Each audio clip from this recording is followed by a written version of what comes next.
Hello, this is Alexander Cross, criminal defense here in the San Francisco Bay Area.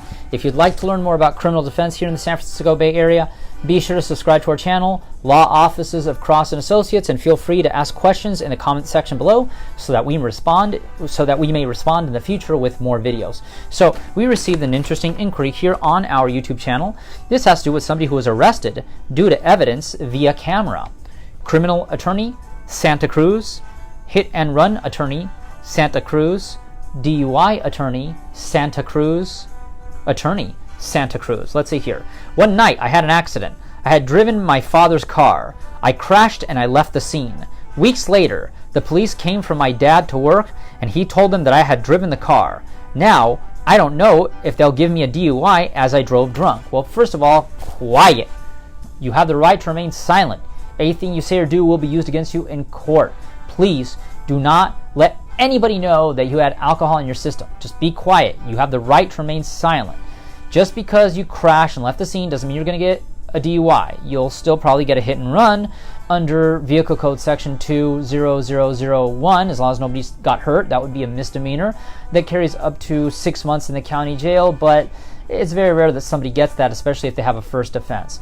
Look, just because you crashed didn't mean that alcohol was the cause of the crash, although it probably was, but it doesn't necessarily mean that.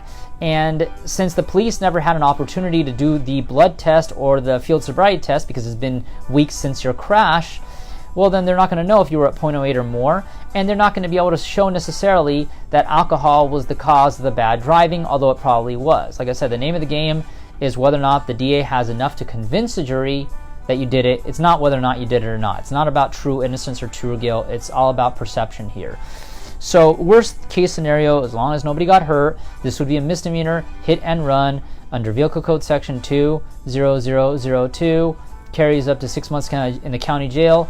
But most of these cases can be resolved with a private attorney, to where you would just resolve it with maybe community service, some fines, some fees, some sheriff's work, and probation. Don't worry too much about it. Just stay silent. Don't talk to the police. Regardless, if you'd like to learn more about criminal defense here in the San Francisco Bay Area, be sure to subscribe to our channel, Law Offices of Cross and Associates, and feel free to ask questions in the comment section below so that we can respond with more videos in the future. But if you've been accused of a crime and need representation in court right now, call us now for a free consultation at 1-800-862-7677. On our next video, we're going to be discussing the case of somebody who got accused and was arrested for obstruction of justice. Criminal attorney, Santa Cruz. DUI attorney, Santa Cruz. Hit and run, Santa Cruz. Attorney, Santa Cruz.